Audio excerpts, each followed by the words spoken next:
ज्ञान उधति और ज्ञान घन सद्गुरु शंकर रूप, नमो नमो बहुवारहि सकल सपोयन हो। भक्तगणों को तथा धर्म अनुरागियों को मेरा हार्दिक नमन। शिव संहिता में यह पद आया है, चल चिते वसैत शक्ति है, अस्थिर चिते वसै च वसैत शिव। अस्थिर चितो भवैत देवी स देह स्थो अपि सिद्ध्यति। अर्थात हे शंकरी, चंचल हृदय में शक्ति और अस्थिर हृदय में शिव विराजते हैं। जिसका हृदय अस्थिर है वही शरीर सहित होने पर भी सिद्धि लाभ करता है।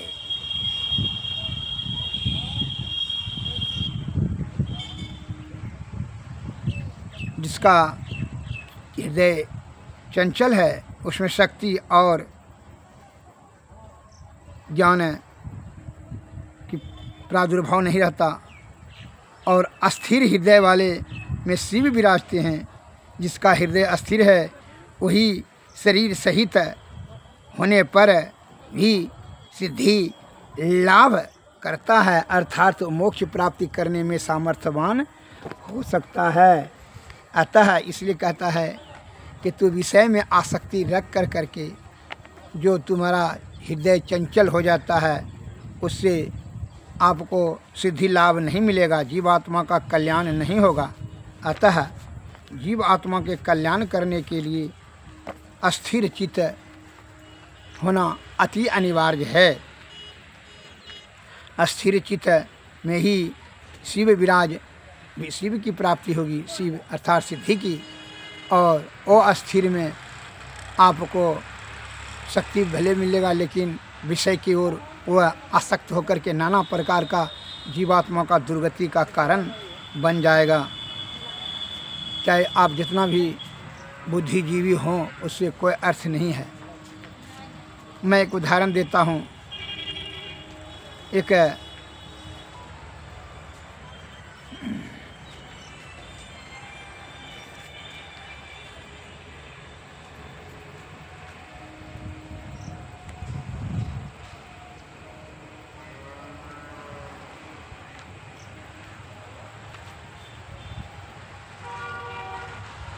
सेठ जी बड़ा पैसा वाला था, बड़ा बलवान, गुंडा का बल, पैसा का बल। वो अपने बेटा को लंदन भेज दिया। वहाँ 20, 25, 30 बरस पढ़ करके बेटा आया। जो है इससे क्या हुआ कि जैसे आया उसके उत्सव में जो है भोज भात रखा, 2-4 दिन भोज खिलाया, सब नगर बाजार में पूरा प्रशंसा होने लगा। या और इसका मद और या इसका बेटा सबसे बड़ा विद्वान है और सेठ जी तो धनवान है, ये है ये बाजार भर में सबसे। अब धन और बल का जो है श्रेष्ठता, मद उसको अत्यंत हो गया। अब उसका मद जब है तो प्रभुता पाही काहि मद नाही। अब वही मदनाश का किसका कारण बन जा गया। कैसे? वह शक्ति को पा करके किसको नहीं होता है। वह शक्ति जो है मन चंचल हो गया, वो जाता है। वह मन चंचल होने के कारण से वो कहता है सेठ जी का बेटा ने, पिताजी हम ननिहाल जाते हैं। क्योंकि हाँ ठीक है जाइए, गंगा नदी के उस पार में जाना था। नाविक जो है रिजर्व कर लिया। नाविक को कहा चलो, सेठ जी का बेटा सवार हो गया, कहा चलिए। जैसे नाव चलाना शुरू किया तो वह सेठ जी का बेटा मदान्ध होकर के अभिमान वाला सबसे बोलते हैं, अरे नाविक तू कमा करके धन जमा कुछ किया है कि नहीं? कहा कि नहीं सरकार, हम रोज़ कमाते रोज़ खा, क्योंकि तब तो तुम्हारा चारना जीवन बेकार हो गया। थोड़ा दूर और ना जाने के बाद सेठ जी का बेटा पूछता है, अरे नाविक तू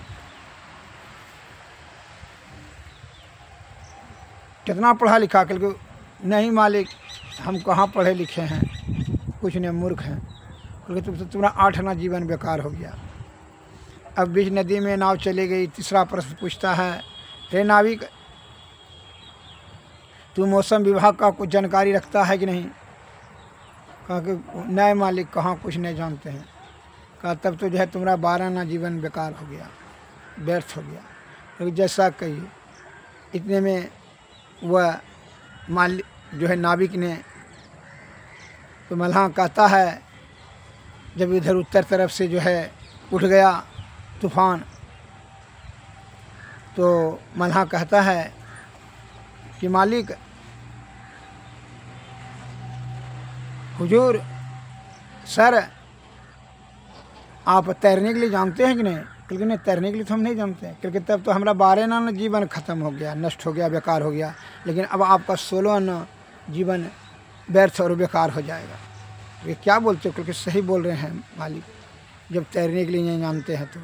इतना कहा, बस अंधर तूफान ने उस नाव को उठा के पटक दिया और रसातल में चला गया। सेठ जी का बेटा उसी में डूब करके मर गया और नाविक ने एक बांस लेकर के छलांग मार कर करके वह तैर करके ऊपर चला गया, पार हो गया। अतः वह अपने अभिमान से के कारण से जो है और अज्ञानता के कारण से जो केवल विद्या और धन से कल्याण नहीं होता है, इसलिए मनुष्य अपने विषय भोग में चंचलता के कारण से, भोग में आसक्ति हो जाने के कारण से क्या होता है कि अपने बल, बुद्धि और आयु को समाप्त कर देते हैं। वह अपने जीवात्मा, सूक्ष्म आत्मा के लिए कल्याण करने के लिए कुछ नहीं कर सकते हैं। अतः हम लोगों को यहाँ विषय भोग के लिए यह तनिकर फल विषय अनुभवाई, स्वर्ग में अल्प अल्प दुखदाई। हे भाई, स्वर्ग का भी सुख छोड़ करके, विषय भोग का तो छोड़िए, बातें क्या है, स्वर्ग का भी सुख छोड़ कर करके तुम क्या है, ये जीव आत्मा का कल्याण करने के लिए, परमात्मा की प्राप्ति करने के लिए सद्गुरु के शरण में जा, विषय को परित्याग करके आध्यात्म का ज्ञान और साधु की संगति, सद्गुरु के शरण की में जाकर उनकी सेवा करो और उनसे युक्ति जानकर भक्ति करो। भक्ति से यह जीव आत्मा की सद्गति के लिए प्रयत्न करो। मौत तो निश्चित है, इसलिए तो विषय वासना में लिप्त होकर के, अहंकार युक्त होकर के बहुत हम धन जमा करें, बड़ा हम विद्वान हो गए, विद्वान हो गए, बुद्धिमान हो गए, लेकिन ज्ञानवान हो गए, लेकिन नहीं, उससे नहीं होगा। आपको अध्यात्म का ज्ञान प्राप्त करके सद्गुरु से युक्ति जानकर भक्ति से मुक्त करें, यह जीवात्मा का कल्याण। अन्यथा ये 84 लाख योनि में भटक करके जीवात्मा को नाना प्रकार का कष्ट को भोगना पड़ता है। अतः इसके लिए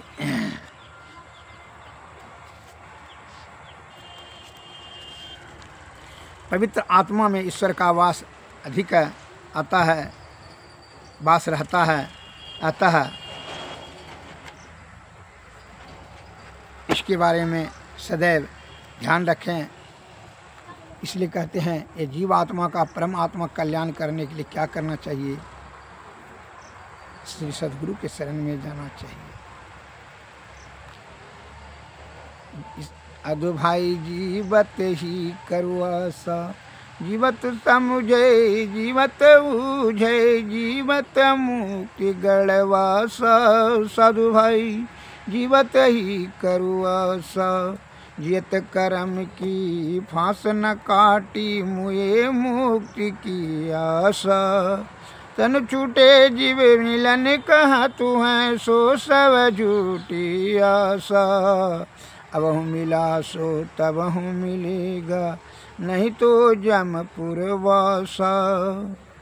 साधु भाई जीवत ही करुआसा, दूर दूर ढूंढे मन लोभी, मिटे नगर तरासा।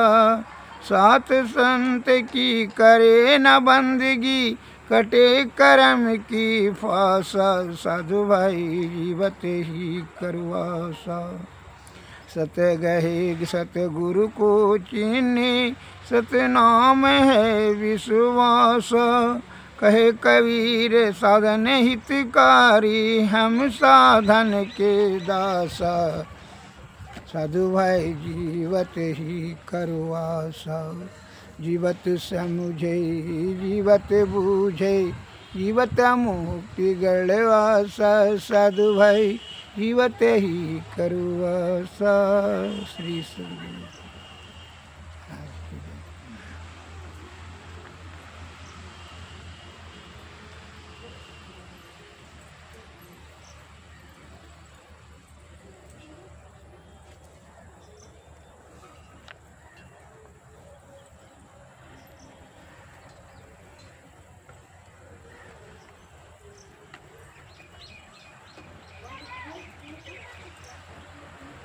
विषय वासना छूटत न मन से, नाहक नर बैराग करे। जल विच मीन बझे बंसी में, जीव के कारण प्राण हरे। सो रस न वस कियो न योगी, नाहक इंद्रिय साधि मरे। वन में रहत मृगा निशिवासर, ना काहू के दोष करे। सो मुरली धुनि सुनने कारण, व्याधावान से प्राण हरे। नयन के कारण जरय पतिंगा, पारस पई गजराज हरे। नास कारण भर मर नास हो, पांचों रस ले पांच मरे। कीन कोटि तीरथ तप पूजा, मुनि हो को के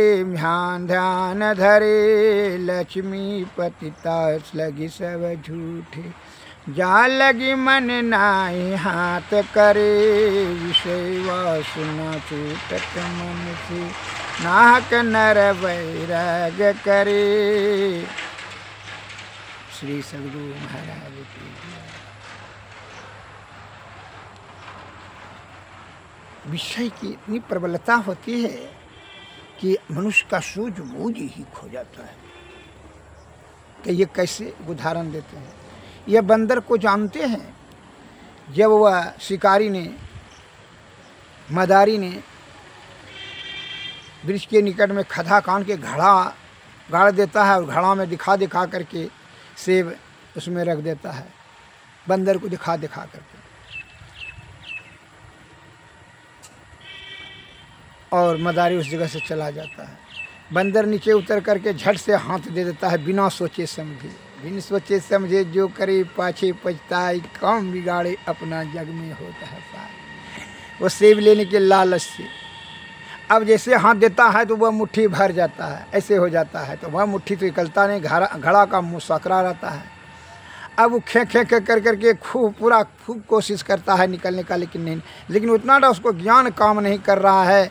अब इतना सोच रहा है, भागने का कोशिश भी कर रहा है कि अब मदारी आएगा, हमको जो है पकड़ करके दिन भर छड़ी के इशारे से नचाते रहेगा और भीषण कष्ट होगा, रूखा सूखा खिलाएगा।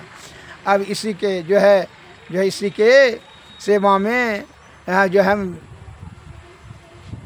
गांव जा कर के भटकते रहेंगे और नाचते रहेंगे। उसी प्रकार सभी जानते हैं प्राणी कि रूप रस गंध शब्द स्पर्श, इससे है कुछ नहीं।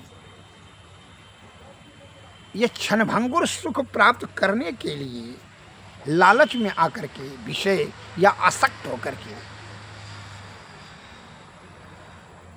मानता है कि ये जीव आत्मा मृत्यु निश्चित है। तो जीव आत्मा की क्या गति होगा इस बारे में कि जो है फिर जो है 84 लाख योनि में चले जाएंगे, अधोगति होगी।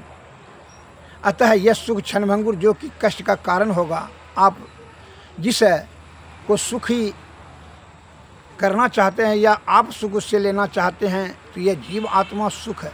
इंद्रिय सुख को अपना सुख समझ लेते हैं। ये तो क्षणभंगुर सुख है जो कि वह दुख का कारण होता है। रूप रस गंध शब्द स्पर्श विषय जो है यह सुख कैसे हो सकता है? यह अस्थाई चिरस्थाई सुख तो है नहीं, यह तो दुख का मूल कारण है। जब आप जान रहे हैं लेकिन फिर भी विषय का जो है वासना का त्याग सफलता नहीं, आपसे नहीं कर सकते हैं, और उससे आसक्ति होकर के मोहग्रस्त होकर के जन्म मृत्यु का कारण बन जाते हैं। उसके कारण से जन्मना, मरना, गर्भ कुंड में जो है उल्टा टेंगरी लटकना, बुढ़प्पा, रोग, शोक, संताप, ताप, पाप सब जमा कर लेते हैं। धन कंकड़ पत्थर जमा करने में आप क्या करते हैं? कंकड़ पत्थर जो है जमा करने में आप अपना बल, बुद्धि और आयु को पाप जमा कर लेते हैं, पाप का पुटरी जमा कर लेते हैं, जिससे ये जीवात्मा जो है कि दुर्गति होने लगता है। क्षणभंगुर सुख पाने में आप, जिसके लिए मलमूत्र का द्वार है उसके लिए आप विषय भोगी का सुख का आधार है। मूर्ख कहेगा तुमसे कोई नादान, कोई भी नालायक नादान उदंड हो ही नहीं सकता है। इतना नहीं समझ सकते हो कि यह नश्वर शरीर से विषय भोग के लिए ही बनाई गई है केवल। अरे इससे निवृत्ति पाने के लिए आप सद्गुरु के शरण में जाओ, तब उनकी कृपा से विषय, क्योंकि विषय बड़ा बलवती होता है, तभी विषय वासना से तुम जो है बच सकते हो। विषय त्याग अत्यंत दुर्लभ है, बिना सद्गुरु की कृपा से विषय त्यागना संभव नहीं होगा। इसलिए अध्यात्म का ज्ञान, साधु की संगति, विषय वासना का त्याग और सद्गुरु की शरण की सेवा करें, तभी क्या होगा? यह जीवात्मा का परम आत्मा की प्राप्ति होगी, यह कल्याण होगा, सदगति होगा। और नहीं तो जो है 84 लाख योनि में भटक करके दुर्गति निश्चित है, इसमें जरा भी संशय नहीं है, संदेह नहीं है। जिस प्रकार वो बंदर जानता है कि अब शिकारी आएगा, हमको मदारी आएगा, पकड़ेगा और नचाएगा, लेकिन उसको इतना ज्ञान नहीं है कि हम सेब को जो भरी मुट्ठी पकड़े इसी को छोड़ दें तो फिर आज़ाद हो जाएंगे, भाग जाएंगे।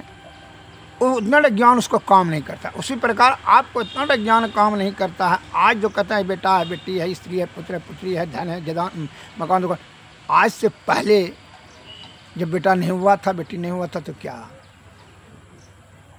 दुखी था तुम?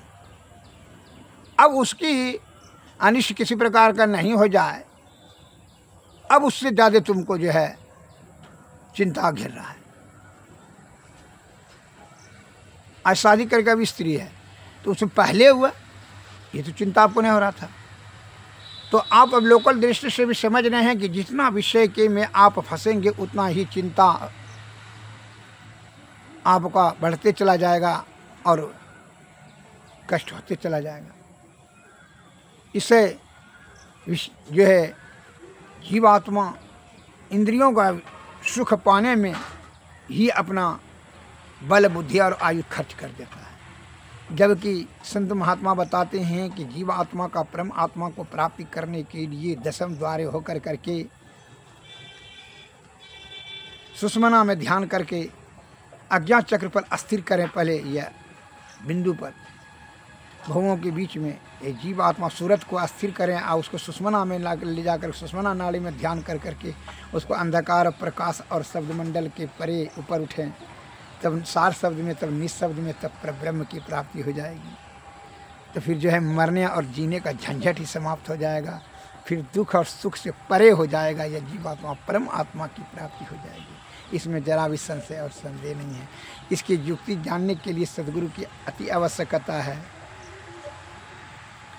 इसलिए गुरु का जो है जब तक नहीं होगा तब तक आपका यह युक्ति नहीं प्राप्त होगा। इसलिए कहता है पिया मिलन कब होई अंदेश लगी रहे, जब लगे तेल दिया में वाती सुझ परे सब कोई, जर गया तेल निपटी गई बाती, ले चलू होई, बिना गुरु मार्ग कौन बतावे, करिए कौन उपाय, बिना गुरु के माला फेरे, जन्म यकारथ जाय, सब संतन मिली कमत कीजिए, चलिए पिय के देश, पिया मिले तो बड़े भाग से,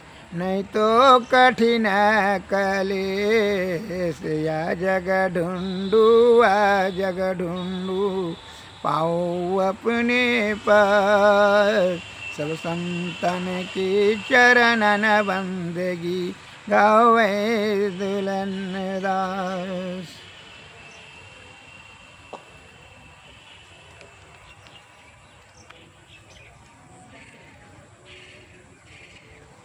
श्री श्री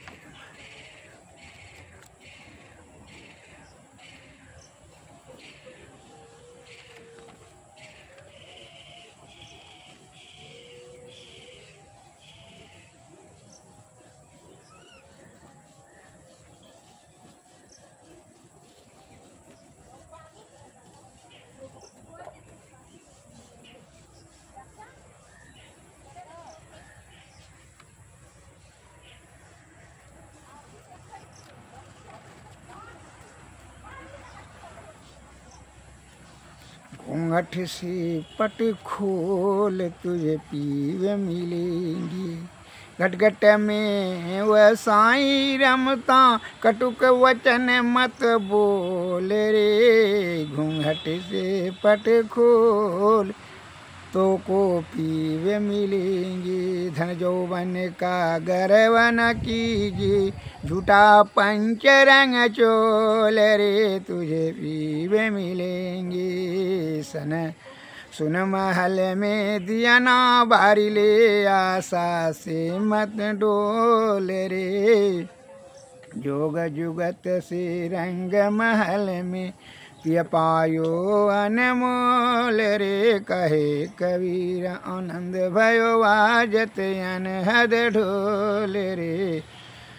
घूंघट से पट खोल रे तो को पीव मिलेंगे।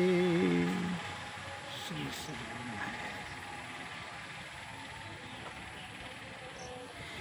कबीरदास जी की वाणी में आया है। झिनी झिनी चदर, ये तन बनाने में कितना मेहनत लगा है प्रकृति को, और तुम विषय भोग की ललसा में इसको किस प्रकार तू छिन्न भिन्न कर कर करके जीर्ण शीर्ण होकर करके अधोगति को प्राप्त करते हो विषय आसक्ति के कारण से। इसका आसक्ति का त्याग करके सदगुरु के शरण में जाओ। जीवात्मा के कल्याण करने के बारे में तू जतन कर। झिनी झिनी चदरिया ओइनी रे, काहे के ताना काहे के भरनी, कौन तार से बीनी चदरिया। झिनी झिनी चदरिया ओइनी रे, झिनी झिनी चदरिया ओइनी रे। पिंगला पिंगला ताना भरनी, सुखमन तार से बीनी चदरिया। अष्ट कमल दल चरखा डोले, पांच तत गुण तिनी चदरिया। झिनी झिनी चदरिया विनी रे, झिनी झिनी चद सोई साई कोसियत मास। 10 लागे ठोक ठोक के बीनी चदरिया। झिनी रे सोचा धर सुर नर मुनि ओढ़े, ओढ़ के मैले किनी चदरिया।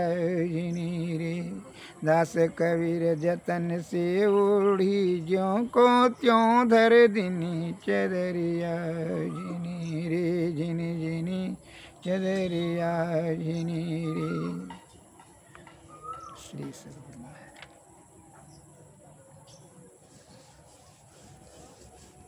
मोरे जीरा बड़ा यंद सेवा मुसाफिर जहियों कौनियो। संदिग्ध चित्त जब हो जाता है, ज्ञान के अभाव में मनुष्य के मस्तिष्क भ्रम में चली जाती है और वह सोचता है विषय की तरफ जाना चाहिए कि ईश्वर प्राप्ति करने की तरफ जाना चाहिए। और दुविधा गति में फंस करके माया में लिए राम दुग्ध गया प्राण। इसलिए संत महात्मा लोग कहते हैं झिनी झिनी चदरिया रे, मोरे जीरा बड़ा यंद सेवा मुसाफिर जयों कौनियो। मोका सहर कहर नर नारी सूरत मिलावें, मोका सहर कहर नर नारी दुई फाटक घन घोर। मोरे जिए राव बड़ा अंध सवा मुसाफिर जहियों कौनियो। कुमति नायक फाटक रोके परियों कठिन झिकझोर। संशय नदी अगाड़ी बहती विषमधार जल जोर। क्या मनुआ तुम गाफिल सोई हवा मोर न तो। नित दिन प्रीति करो साहब से नाहिन कठिन कठोर। काम दीवाना क्रोध है राजा बसें 2500 चोर। सतपुरुष एक बसे पश्चिम दिशता सौ करो निहोर। आवे दर्द राहत हिलावे तब पहियों निजोर। मोरे जिए राव बड़ा इंद सेवा मुसाफिर जहियों कौनियो। उल्टी पाँच लो पैड़ो पकड़ो पसराओ मनाओ बटोर। कहे कबीर सुनो वैसा दो तब पहियों निज ठोर। मोरे जिए राव बड़ा अंध सवा मुसाफिर जहियों कौनियो। श्री सद्गुरु आरती तन मंदिर में कीजे। श्री जुगल कर सन मुख दीजिए। चमक बिंदु सूक्ष्म यति जल ब्रह्म ज्योति अनुपम लख लीजिए। जगमग जगमग रूप ब्रह्मंडा निरखी निरखी ज्योति तज दीजिए। सदा सूरत अभ्यास सरलतर त्रिकरी सार सवद गही लीजिए। श्री जुगति कया गढ़ त्यागी भव भ्रम भेद सकल मन छीजी। भवखंडन आरती यह निरमल कृमेही अमृत रस पीजिए। आरती तन मंदिर में कीजिए। दृष्टि जुगल कर सन कीजिए। श्री सद्गुरु महाराज सद्गुरु नमः। सद्गुरु नमस्कार। जय हिंद जय भारत।